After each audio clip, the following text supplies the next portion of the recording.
ಬಹುಶಃ ಭಾಳಷ್ಟು ಟೀಕೆಗಳನ್ನು ಇವತ್ತು ಕಾಂಗ್ರೆಸ್ಸಿಗರು ಮಾಡ್ತಿದ್ದಾರೆ.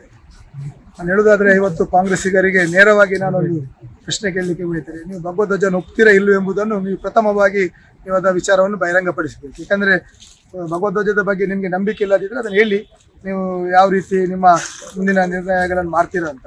ಇದರಿಂದಾಗಿ ನಾನು ಖಂಡಿತವಾಗಿ ಭಗವಧ್ವಜದ ಬಗ್ಗೆ ನಿಮ್ಮ ಹೇಳಿಕೆಗಳು, ನಿಮ್ಮ ಬದ್ಧತೆಯನ್ನು ತಿಳಿಸುವಂಥ ಕೆಲಸಕ್ಕೆ ತಾವು ಮಾಡಿ. ಒಂದು ವೇಳೆ ಭಗವಧ್ವಜ ಅದು BJPಯ ಅಥವಾ ಹಿಂದುತ್ವದ ಸಂಕೇತವ ಅಥವಾ ಧರ್ಮದ ಸಂಕೇತ ಎಂಬುದರ ಬಗ್ಗೆ ನೀವು ಬಹಿರಂಗಪಡಿಸಬೇಕು. ಭಗವಧ್ವಜ ಹಿಂದೂ ಧರ್ಮದ ಒಂದು ಪವಿತ್ರದ ಸಂಕೇತ.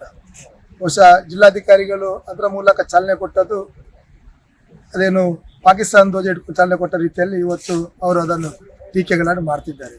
ಒಂದು ವೇಳೆ ಜಿಲ್ಲಾಧಿಕಾರಿಯ ಒಟ್ಟಿಗೆ ಉಸ್ತುವಾರಿ ಸಚಿವರಿದ್ದರೆ ಉಸ್ತುವಾರಿ ಸಚಿವರೇ ಅದನ್ನು ಹಿಡಿದು ಚಾಲನೆಯನ್ನು ಕೊಡ್ತಾರೆ. ಆ ಸಂದರ್ಭದಲ್ಲಿ ಅವರು ಉಸ್ತುವಾರಿ ಸಚಿವರನ್ನು ವಜಾ ಮಾಡಬೇಕು, ಅವರ ಮೇಲೆ ಕ್ರಮ ಕೈಗೊಳ್ಳುವ ಸರ್ಕಾರಕ್ಕೆ ಅವರ ಕಾಂಗ್ರೆಸ್ ನಾಯಕರಿಗೆ ಆಗ್ರಹ ಮಾಡ್ತಾರೆ ಎಂಬುದೊಂದು ಪ್ರಶ್ನದ ಚಿಹ್ನೆ ಆಗಿದೆ. ಅದರಿಂದಾಗಿ ಭಗವಧ್ವಜ ಸಮಾಜ ಧರ್ಮದ ಒಂದು ಪವಿತ್ರ ಸಂಕೇತ.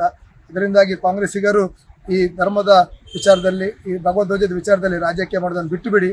ನೀವು ಅದರ ಪರವಾಗಿ ವಿರುದ್ಧವಾಗಿದೆ ಎಂಬುದನ್ನು ಬಹಿರಂಗಪಡಿಸಬೇಕಂತ ಈ ಸಂದರ್ಭದಲ್ಲಿ ನಾನು ಕೇಳಿ.